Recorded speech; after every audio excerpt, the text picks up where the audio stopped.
Olá, querido amigo do programa Está Escrito. Hoje vamos falar sobre mais uma mentira que você só ouve na igreja. E essa mentira é que a alma é imortal. Aliás, essa primeira mentira foi contada lá no Éden. Foi a primeira grande mentira contada na história dessa terra. E ela tem sido ensinada até hoje. Ela está escrita no livro de Gênesis, no capítulo 3, no verso 4. Se você tem a Bíblia, logo ali nas primeiras páginas da Bíblia, Gênesis 3, 4, diz assim: Então a serpente disse à mulher, é certo que não morrerás. Você percebeu? Satanás, aqui na terra, tentou enganar a raça humana dizendo que nós não iríamos morrer. E até hoje as pessoas acreditam nessa grande farsa, nessa grande mentira. E então, amigo, em quem você prefere acreditar? Em Deus, que disse que o salário do pecado é a morte, ou em Satanás, que disse que você não morre? Afinal de contas, alguém está mentindo. Se Satanás diz, não vou morrer, e Deus está dizendo, você vai morrer, então alguém é mentiroso. Alguém está faltando com a verdade. Você vai acreditar em quem?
Eu sei o que você está pensando. Você deve estar dizendo para si mesmo, não, o corpo morre, mas a alma não, pastor. A alma é imortal.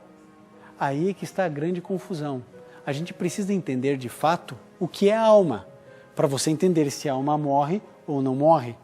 Agora, a gente também não pode ficar em conjecturas, em crenças e achismos. A gente tem que voltar à palavra do Senhor.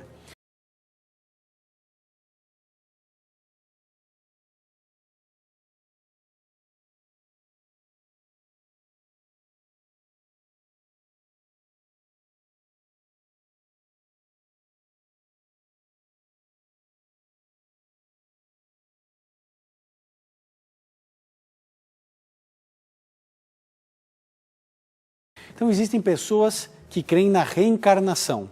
Outras pessoas creem que quando a pessoa morre, ela vai para o céu, para o inferno, para o purgatório. Vamos ver o que a Bíblia diz. A sua crença, a sua fé precisa estar pautada na palavra do Senhor. E a partir daqui você estabelece aquilo que você crê.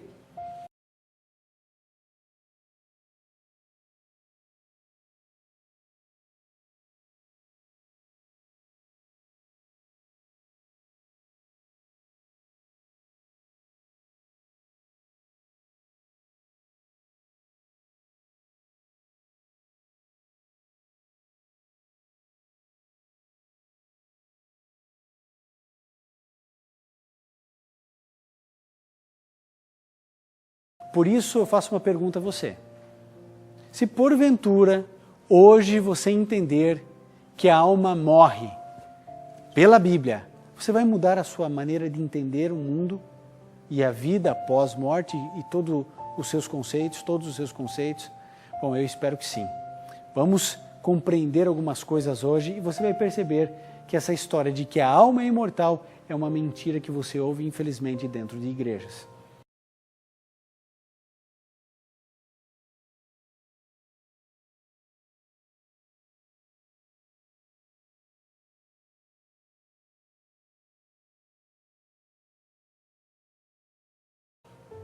Para entender então o que é alma, você precisa entender como o homem foi criado. Veja o que está escrito no livro de Gênesis, no capítulo 2, no verso 7. A Bíblia diz assim: E formou o Senhor Deus o homem do pó da terra, e soprou em suas narinas o fôlego de vida, e o homem passou a ser alma. O texto é muito claro. Você não tem uma alma, você é uma alma, eu sou uma alma. Deixe-me explicar melhor. Na criação havia ali um boneco de barro, um corpo, uma matéria, Deus moldando Adão, o ser humano. Mas ele não era um ser vivente, ele não tinha vida. Foi então que Deus soprou no ser humano o fôlego de vida. Quem tem fôlego que doa vida? Somente Deus. Eu tenho fôlego, você tem fôlego. Mas fôlego que projeta a vida, só Deus. Por isso não é só um fôlego, é um fôlego que concede vida. Então, Deus concedeu ao ser humano aquilo que só Deus pode dar: vida, fôlego de vida, energia vital. E o ser humano passou então a ser, a partir daquele momento, uma alma vivente.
Então, o que acontece na morte?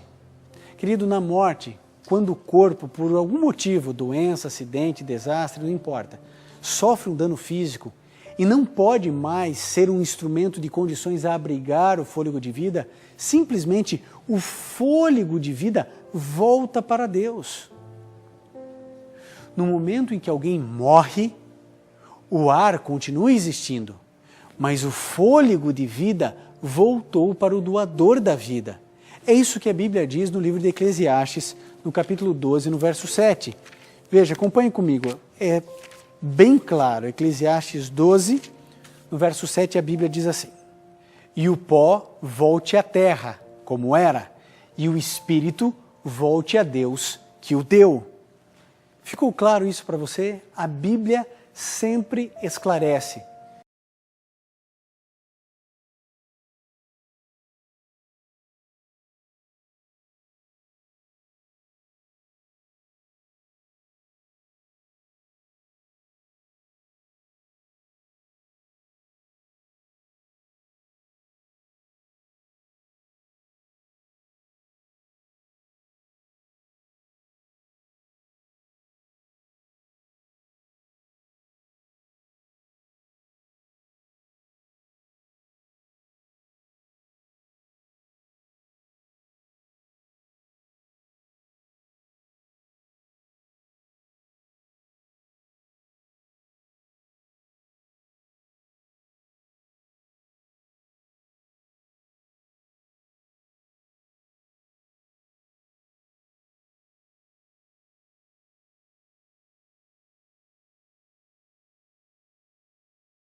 Então eu quero estabelecer um princípio com você aqui.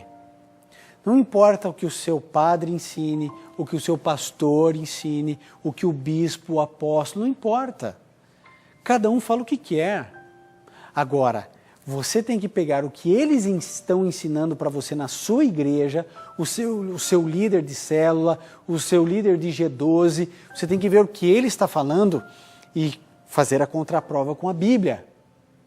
Então, veja, o pó, o que acontece com ele? Volta o pó. E o fôlego? O fôlego volta para Deus. Esse fôlego de vida, essa energia vital, isso não é você, não sou eu, é um fôlego. Assim como o boneco não era uma alma vivente, o fôlego, simplesmente por si só de Deus, não formava Adão, foi a junção das duas coisas. Isso ficou claro para você?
A Bíblia diz que quando alguém morre, o corpo volta para a terra. E o espírito o quê? Volta para Deus. O que volta para Deus não é a alma, mas o fôlego de vida, a energia vital, também chamado aqui de espírito.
Então, a gente precisa ter isso tudo muito bem esclarecido. Veja o que a Bíblia diz no livro de Ezequiel, no capítulo 18, no verso 20. É um outro texto da Bíblia, você já percebeu, a gente está indo para bastante textos da Bíblia, para você perceber a doutrina bíblica, e não apenas um conceito da TV Novo Tempo, do Está Escrito, muito menos do pastor Ivan. Então, Ezequiel 18, 20, olha só o que a Bíblia diz, deixando esse assunto cada vez mais claro. Ezequiel 18, 20 diz: a alma que pecar, essa morrerá. O filho não levará o pecado do pai, nem o pai o pecado do filho.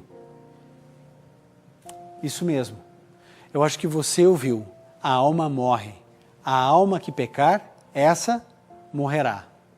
No mesmo instante que a pessoa morre, a alma também morre. Por quê? Porque você é uma alma, amigo.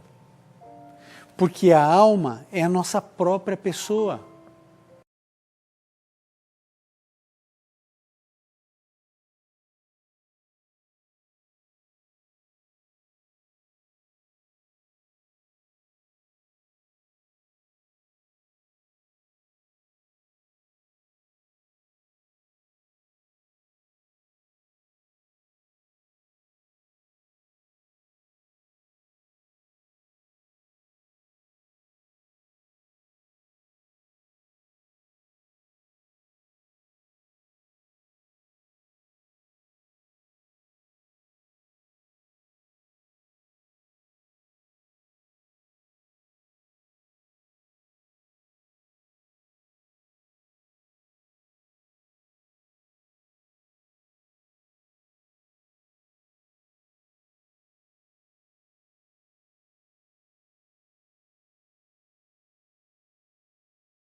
É o corpo mais o espírito, a matéria mais o espírito.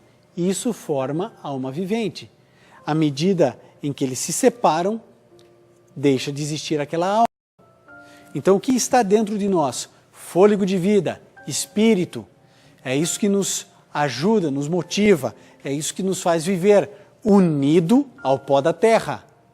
Quando eu separo essas duas coisas, eu deixo de existir.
A Bíblia não diz que a alma é imortal, em momento algum.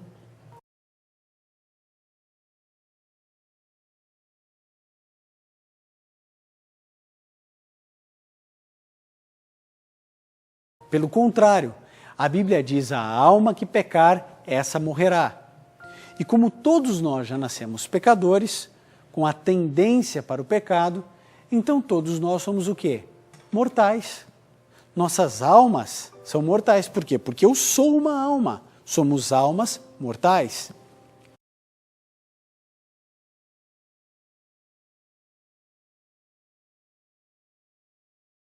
Eu digo mais ainda.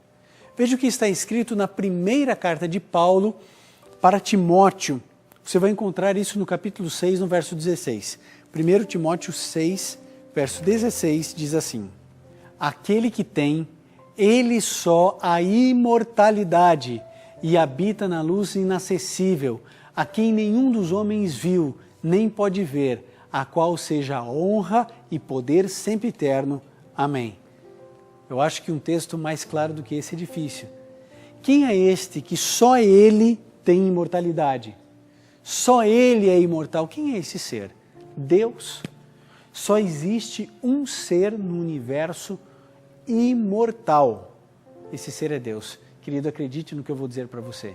Você é um ser finito e mortal, assim como eu.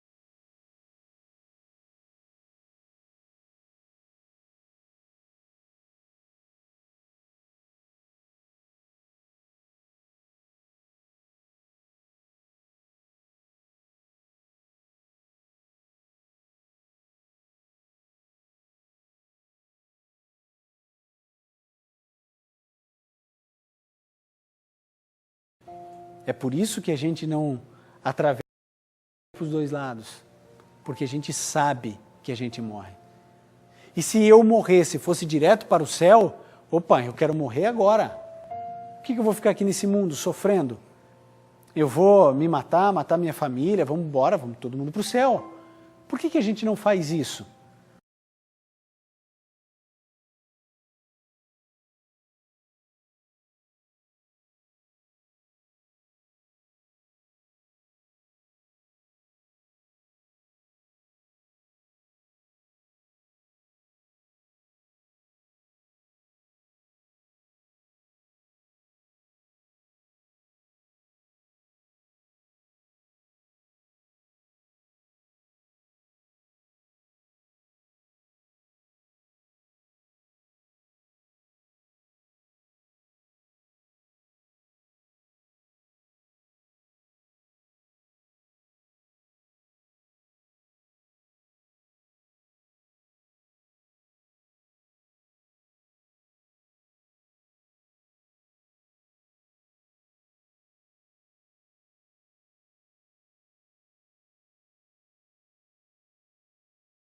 Bom, a gente precisa entender o que a Bíblia fala sobre o estado do homem na morte, e é isso que a gente vai continuar estudando aqui. Talvez isso para você seja uma grande novidade. Talvez você nunca tenha ouvido falar de que a alma é mortal, que ela morre, mas é a mais pura verdade. Acompanhe comigo agora, mais uma vez, no livro de Eclesiastes, no capítulo 9, no versos 5 e 6. Eclesiastes 9, versos 5 e 6, a Bíblia mais uma vez nos esclarece dizendo assim: porque os vivos sabem que hão de morrer, mas os mortos não sabem coisa nenhuma, nem tampouco têm eles recompensa, mas a sua memória jaz no esquecimento. Até o seu amor, o seu ódio e a sua inveja já pereceram, e já não tem parte alguma nesse século, em coisa alguma que se faz debaixo do sol. Ficou claro? Eu acredito que sim. Veja, os vivos sabem que vão morrer. E os mortos? A Bíblia diz que não sabem de coisa alguma. Eles não têm parte com as coisas que acontecem aqui debaixo do sol. A Bíblia, com muita clareza, explica que eles não sabem coisa alguma. Eles não estão vendo, eles não estão ouvindo, muito menos sentindo alguma coisa.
A morte é apresentada em diversas outras passagens, comparada, sabe ao quê? A um sono profundo, a um sono sem sonhos. Veja o que Paulo nos diz na primeira carta aos Tessalonicenses, lá no final da Bíblia, no Novo Testamento, em 1 Tessalonicenses 4, verso 13. A Bíblia diz assim: não quero, porém, irmãos, que sejais ignorantes a respeito dos que dormem, veja, dormem, para que não vos entristeçais, como os demais que não têm esperança. Deus não quer que você se entristeça como aqueles que têm ignorância a respeito do assunto da morte. A Bíblia esclarece tudo para você e para mim.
A ressurreição, amigo, ocorrerá quando Jesus voltar.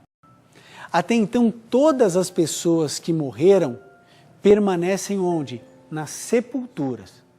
Pense bem, se a alma de alguém, se o indivíduo morre e ele já vai para o céu, através da sua alma, vamos imaginar que o indivíduo tem uma alma, o que não é bíblico, mas imagine que ele pegue e vá para o céu. Por que nós precisamos de uma ressurreição? Já parou para pensar nisso? Quando eu digo que a pessoa morre e vai para o céu, eu estou dizendo que a ressurreição não vai existir, não tem necessidade da ressurreição. Agora, como que Jesus é o primogênito dos mortos? Ele ressuscitou no terceiro dia, por isso irá nos ressuscitar.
Assim como Cristo trouxe à vida o seu amigo Lázaro, que estava morto, já tinha 4 dias, ele prometeu que na sua segunda vinda, ele iria ressuscitar todos aqueles que creram.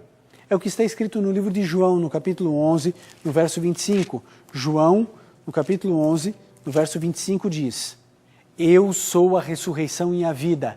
Quem crê em mim, ainda que esteja morto, viverá.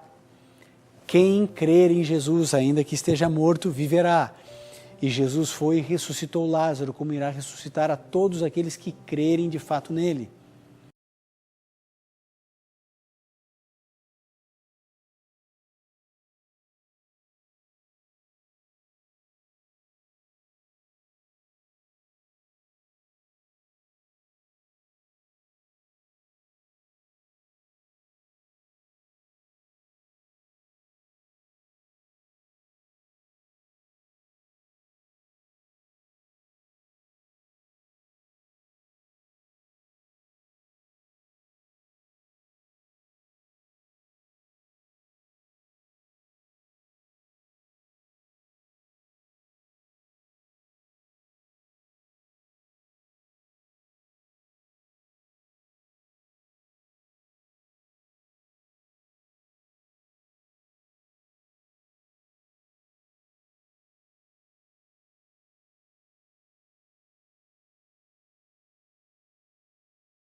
Tem um outro detalhe muito importante.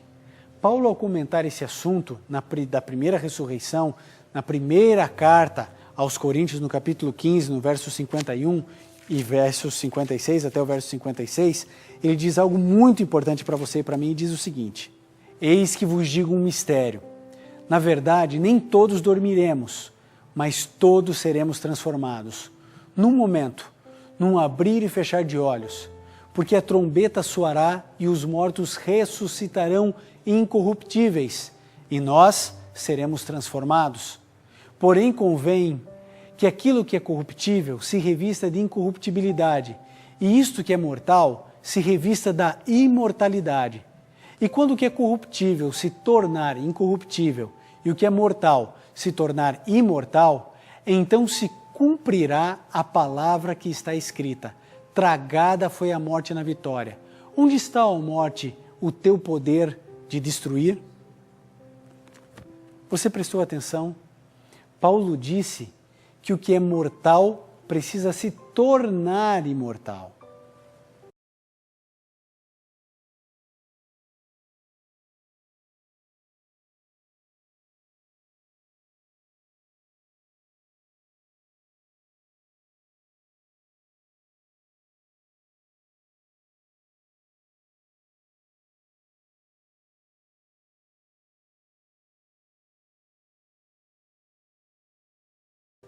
A verdade, amigo, é que nós não fomos criados para morrer. E só existe uma saída para a morte: é a ressurreição.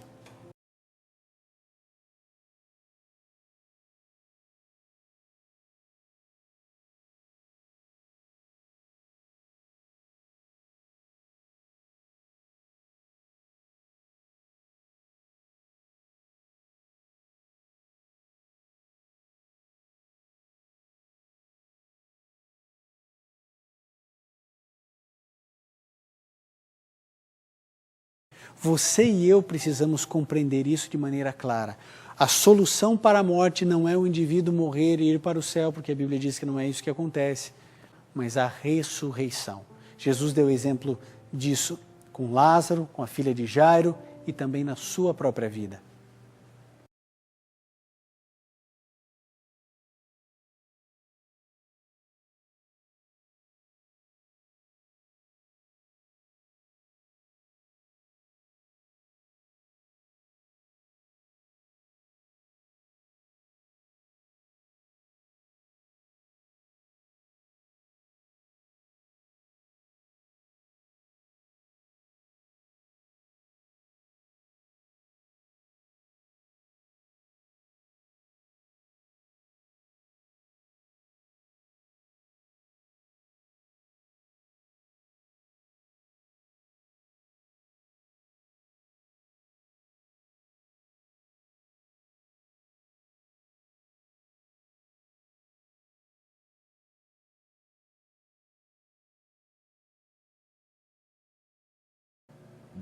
Afinal de contas, amigo, agora falando com você de maneira muito especial, em quem você vai acreditar?